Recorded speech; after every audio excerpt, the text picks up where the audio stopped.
Well, good morning everyone. You join me down a local lake, which is a day ticket fishery, which just lately has been turning up a few 20-pounders. Now, I know to some of you that might not be a massive fish, but to me, that's a monster and I'd really love to catch one. I've got just under 24 hours at my disposal for a change. I'm going to be bivvying up for the night and seeing if I can't catch one of these fish. I think I'd have a better chance if it wasn't so freezing cold, but heck, that's not going to put me off. You've got to be in it to win it, and I'm going to have a ruddy good go. I caught a 20-something pound fish maybe 12, 13 years ago, and I haven't had a 20 since. So there's a real chance here. I'm so excited. I'm just going to dump the bucket and the water butt in a swim that looks likely, and then go and get the barrow and get everything set up. Magic.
Well, I've made it to the swim and it was a struggle.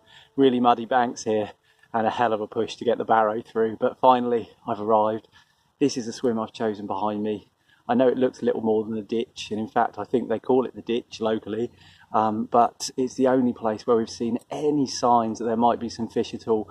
Plus, going on some local knowledge and recent catch reports from here, this side of the lake seems to be where the fish are comfortable in this cold weather. So I'm going to get my rod pod set up, get my rods ready and get my baits out, but I'm going to do it in my own time and a nice leisurely fashion to make sure I do it right and get it right first time, hopefully.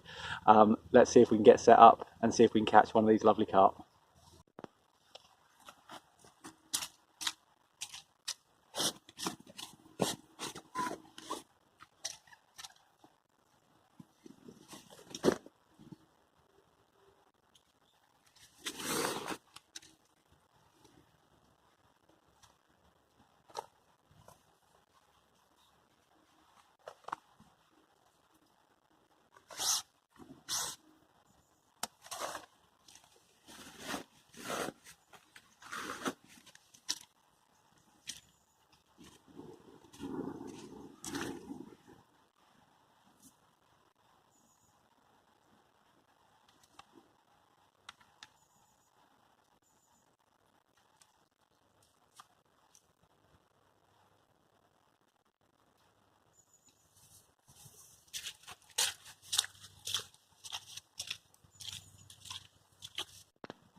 Okay, well it's an easy underarm cast to the island there. I'm just a foot or so off the island because I'm conscious of there being some debris right by the island from the trees and bushes that are on the island itself. I'm not going to put bait in because the bird life here is an absolute nightmare. They will literally wipe out my rods over and over again. So instead, I'm going to clip on some mesh bags with 6 or 7 boilies in each. I'm going to try and make them attractive with a bit of glug and just flick those out with an underarm cast, sorry, and wait and see what happens.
Well, it's pretty muddy and boggy, but at last I'm fishing.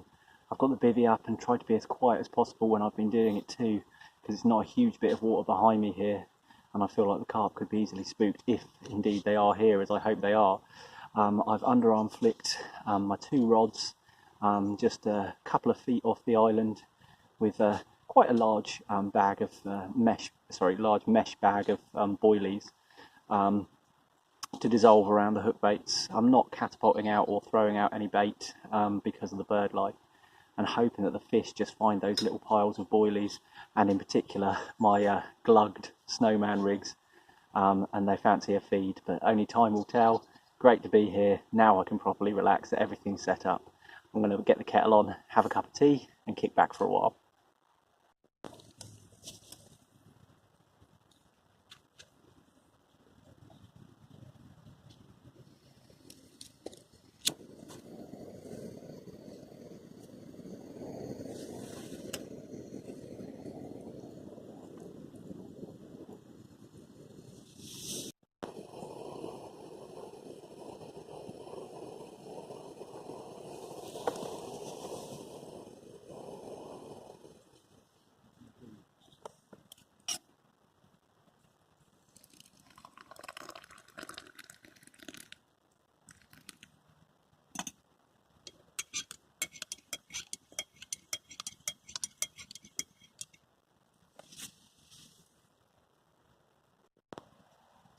I'm coming up with a plan, and that involves this little cluster of dead lilies, which are off to my left-hand side in the swim here.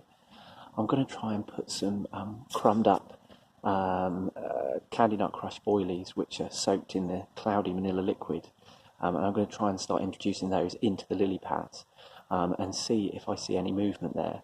I might be able to put off the birds if I can get it right in amongst the lily pads, maybe. As for my 2 rods, which are currently fishing out to the island, I'm going to carry on, persevere with that.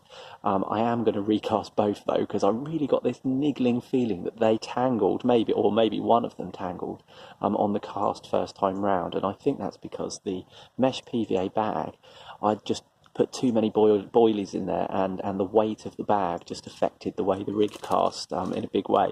So I'm going to go back just putting 2 or 3 boilies in a mesh bag and just making sure that rig straightens out and is presented properly, because there's no point fishing really unless that bait is presented properly. So they've been out there for an hour. I haven't had a touch. I've seen 1 or 2 interesting signs that there might be some fish in the area, just some really subtle bubbles and a little swirl earlier on, which was off to my right hand side, but not a million miles from my swim. So I'm still feeling good, and still really hoping there's a chance. So I'm going to put some bait in amongst those lily pads and recast both rods, and just so that I'm confident that those rigs are presented properly. And then once again, sit back, take it all in, and hope for the best. Okay, time to put the next phase of my plan into action. It involves a crusher tool, a bucket of boilies, and some of this manila cloudy liquid, and then that bank of lily pads that I showed you before. So let's get crushing, get some bait ready. It is cold and it is winter, so don't think it will pay to go nuts.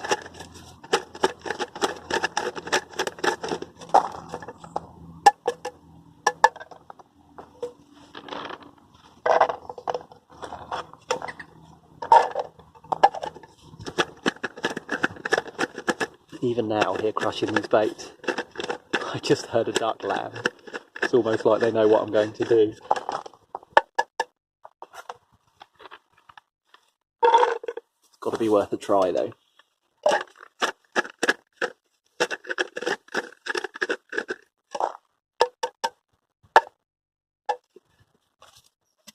Okay, let's pour some of this on.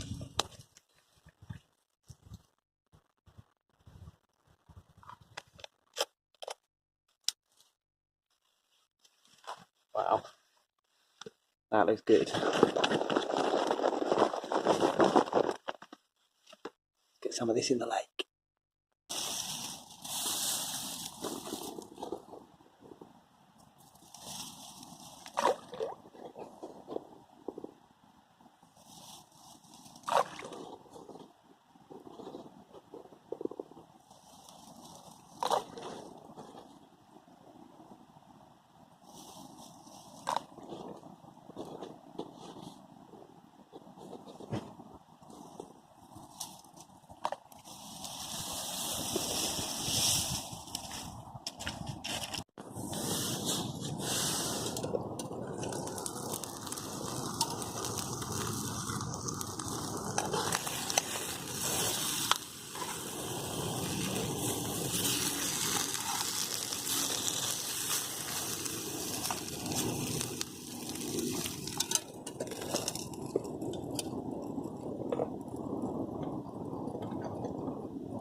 In weather like this, it's only right that I have a nice hot bacon sandwich whilst I'm waiting for a fish to come along. Let's hope this is the good luck charm that I need. I'm going to tuck into this and warm up a bit.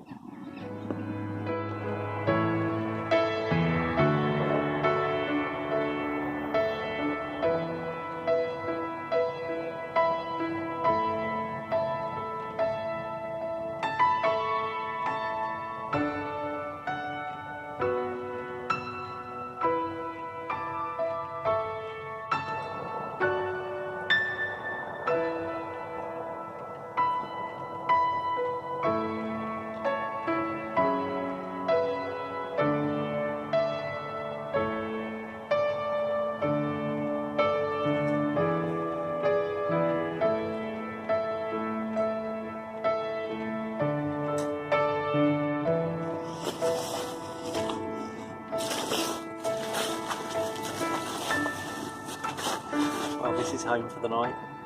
You can see I'm all togged up from the cold weather now because it really is starting to get chilly.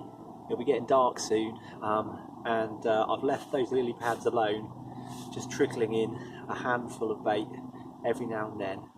And I think now's the time to lower one of my solid PVA bags just on the edge of the pads, just for one final hurrah to see if I might just get lucky and catch one during the hours of darkness. I'm going to rebait, i.e. fresh bait, my other 2 rods as well, and flick those back out towards the island so that they hit the clip, and so that all 3 rods are just set perfectly before it gets proper dark and I need to settle in and probably watch a little bit of Netflix. So there's the setup for the evening. 1 rod just on the edge of these lilies and 2 out by the island there. I can't think of anything else that I can try. I haven't had so much as a touch, but then it has been sort of middle of the day, and that's never a great time for bites. Usually first hour into darkness is when I'm most hopeful and most excited about getting some sort of action. So keep everything crossed for me, and I'll let you know how I get on.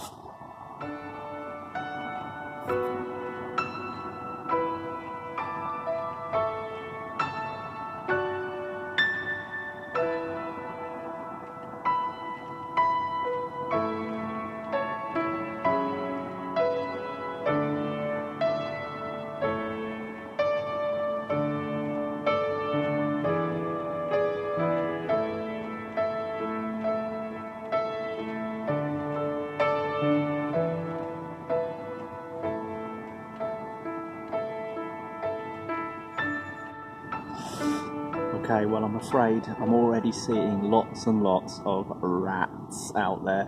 This place is absolutely renowned for them, and some of them are pretty big too. I mean, one of them was probably bigger than my dog. I just saw it walk past. I had 3 in my swim a minute ago. Unacceptable, can't stand the things. They just make my skin crawl. So I've got one of these. It's a rodent scarer device. It takes a battery, and I just put it in the doorway of the bivvy, and it emits one of these really high frequency things that apparently is not very nice for rats, and it puts them off coming near. I don't really know if it works, to be honest. I hope it does, and it just makes me sleep a little bit easier at night if I get some sleep. I'm sort of hoping I don't get a lot of sleep, because I'm hoping instead I'm reeling in some pretty special carp, but that would be really lucky, so I'm not going to hold my breath. Just going to keep my fingers crossed. Anyway, I'm going to get this thing set up, pop it in the doorway. All it takes is a little 9-volt battery, I think. Yeah, it takes a little 9-volt battery. I'll clip that in, pop it in the doorway of the bivvy, keep it out of the rain, but hopefully that might do something towards deterring the little pests. Anyway, let's see how it goes. Hey, right, so out on the bank, having a crafty beer. I won't have too many, I don't want to fall in the lake, but having a bit of a social with my mate James. While we wait for one of these elusive 20-pound carp to come along. Really hope it happens, but who knows? I guess that's the fun of carp fishing. You never really know what's going to come along. Keep everything crossed for us. Getting proper dark now, and hopefully next time you see me I'll be holding up a fish, or at least my friend James will. Cheers. Well, it's 6 p.m. It's pitch black, and it's getting pretty cold now. I'm going to fire up the bivvy heater. It's one of the Nash bivvy heaters, candle powered, takes 5 tea light candles, and apparently can raise the temperature in my bivvy considerably. So I think it works. I have used it a few times, and I have noticed that it has got warmer in here. It takes a little while for it to warm up, of course. It is only candle powered after all, but I'm going to give it a go. I'm going to light this up, put it near my bed chair, not too near, although to be fair, this bell housing stops any naked flames being near anything, which is something that you definitely want to avoid inside a bivvy. So I'm going to get this lit, try and raise the temperature in a little bit, maybe watch a little bit of TV via my phone, the magic of the internet, and wait and hope that a fish might come along sometime soon.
Well, good morning.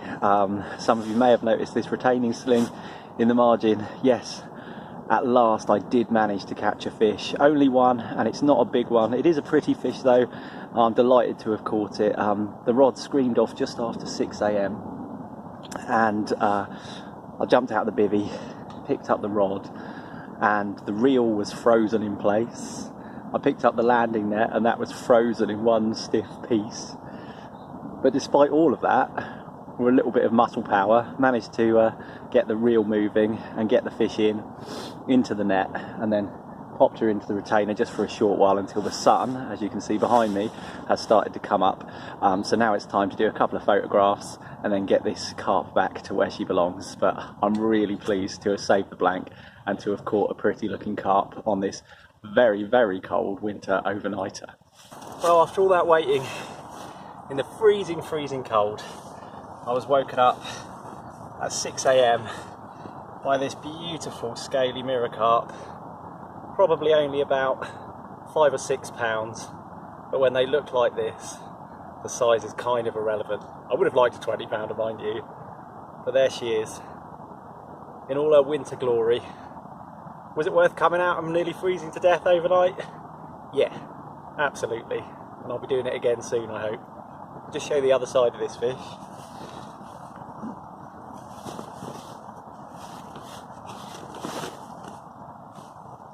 Still got a lot of life in her. You can see you've got really pretty scaling pattern. Real scaly mirror. Magic. And the sun's just coming up on a blisteringly cold winter's day. I'm going to get this fish back where she belongs. Thanks so much for watching, and I'll see you on the bank again soon.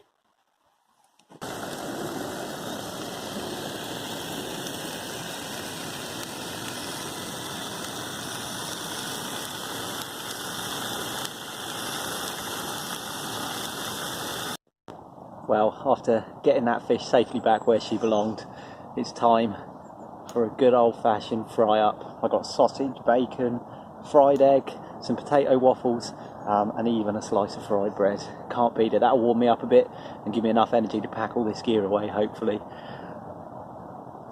I'm going to get tucked in.